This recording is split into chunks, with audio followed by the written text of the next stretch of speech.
ನಾನು ಅಭಿ. ಮತ್ತೆ ನಾನು ಯಾರು? ನೀನು ಮೇಘ. ಪರಿಚಯ ಹೇಗೆ?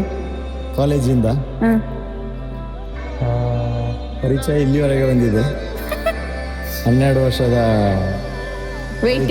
ವೇಟಿಂಗ್ ಎಲ್ಲ ಸ್ಟ್ರಗಲ್ ಎಲ್ಲ ಇಲ್ಲಿವರೆಗೆ ತಲುಪಿಸಿದೆ. ಕಾಮನ್ ಮ್ಯೂಚುವಲ್ ಫ್ರೆಂಡ್ಸ್ ಅಂತ ಹೇಳಿ ಅಷ್ಟೇ ಪರಿಚಯ ಆಗಿದ್ದು. ಮತ್ತೆ ಸ್ವಲ್ಪ ಮಧ್ಯದಲ್ಲಿ ಫ್ರೆಂಡ್ಸ್ ಜೊತೆ ಕ್ಲಾಶ್ ಆಗುವಾಗ ಸ್ವಲ್ಪ ಕ್ಲೋಸ್ ಆದ ಜಾಸ್ತಿ. ಹಾಗೆ ಕ್ಲೋಸ್ ಆಗಿ ಆಗಿ ಆಗಿ ನೆಕ್ಸ್ಟಿಗೆ ಇಲ್ಲಿವರೆಗೆ ಬಂತಷ್ಟೇ.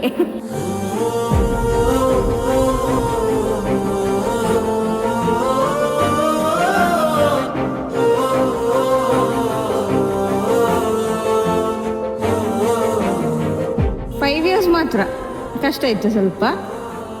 ಮನೇಲಿ ಒಪ್ಪಿಸ್ಲಿಕ್ಕೆ ಮಾತ್ರ ಪ್ರಾಬ್ಲಮ್. ಫೈನಲಿ ಒಪ್ಪಿದ್ರು, ಎಲ್ಲರೂ ಖುಷಿ ಇದ್ದಾರೆ, ಅಷ್ಟೇ ಸಾಕು. ಇದಕ್ಕೋಸ್ಕರ ವೇಟ್ ಮಾಡಿದ್ದೆವು, ಆದರೆ ಅದಕ್ಕಿಂತ ಡಬಲ್ ಸಿಕ್ಕಿತ್ತು ನಮಗೆ. ಅನ್ಕೊಂಡಿರ್ಲಿಲ್ಲ ಇಷ್ಟು ಗ್ರ್ಯಾಂಡ್ ಆಗ್ತದೆ ಅಂತ ಹೇಳಿ. Finally got married.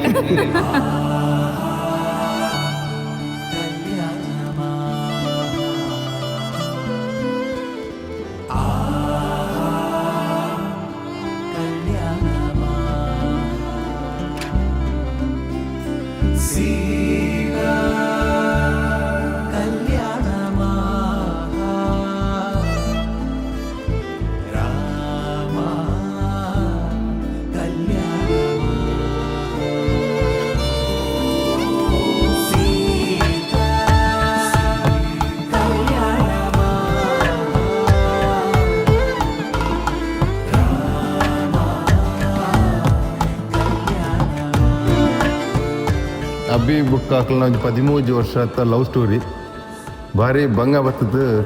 ಒಂಜಿ ಲಾಸ್ಟ್ ದಡ ಸೇರಿ ಅಂಚ ಮಸ್ತ್ ಫೈಟ್ ಮತ್ತೆ 2 ಜನ ಒಡೆ ಬುಡ್ದು ಕೊಡ್ತೀವಿ ಅಂಚ ಆತ ಇನ್ನು ಇದೇ ಮುಟ್ಟ ಎತ್ತದೇರು ಪೂರ ಫ್ಯಾಮಿಲಿ ತಗ್ಲಿಲ್ಲ ಅವೇ ಖುಷಿ.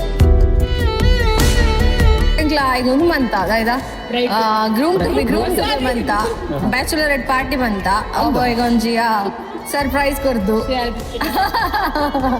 ವೆಲ್ಕಮ್ ಟು ದ ಫ್ಯಾಮಿಲಿ ಮೇಘ. ನಮ್ಮನಲ್ಲಿ ಕನಿಂಚ ಚುಮ್ಮಿ ಪಂಡ ಬರ್ಲಿಕ್ಕೆ ನಮ್ಮ ಫ್ಯಾಮಿಲಿ ಜೊತೆಗೆ ಅಡ್ಜಸ್ಟ್ ಒಂದು ಕನ್ನಡ ಮಾತಾಡವ. ಕನ್ನಡ ನಂಗೆ ಕನ್ನಡ ಬರ್ದಿಲ್ಲ, ಆದ್ರೆ ನಾನು ಸ್ವಲ್ಪ ಪ್ರಯತ್ನ ಮಾಡ್ತೀನಿ. ನಮ್ಮೊಟ್ಟಿಗೆ ನಮ್ಮ ತರಾನೇ ನಮ್ಮ ಕುಟುಂಬದಲ್ಲಿ ಎಲ್ಲ ಸೇರಿ ಖುಷಿಯಲ್ಲಿದ್ರೆ ಸಾಕಷ್ಟೇ. ಆಲ್ರೆಡಿ ಮಾತಾಡಿ ಕಾನ್ವರ್ಸೇಷನ್ ಆಗಿತ್ತು. ಸೊ ನಮ್ಗೆ ಫೀಲ್ ಆಗ್ತಿತ್ತು ಅವಳು ಆಲ್ರೆಡಿ ನಮ್ಗೆ ಸೂಟ್ ಆಗ್ತಿದ್ದಾರೆ, ನಮ್ಮ ವೇ ಆಫ್ ಬಿಹೇವಿಂಗ್ ಎಲ್ಲ ನಮ್ಮದೇ ಉಂಟು. ಸೊ ಅಫ್ಕೋರ್ಸ್ ಅವಳು ಬೆಸ್ಟ್ ಆಗ್ತಾಳೆ ಅಂತ ಭಾವನೆ ಉಂಟು. We hope you are the best.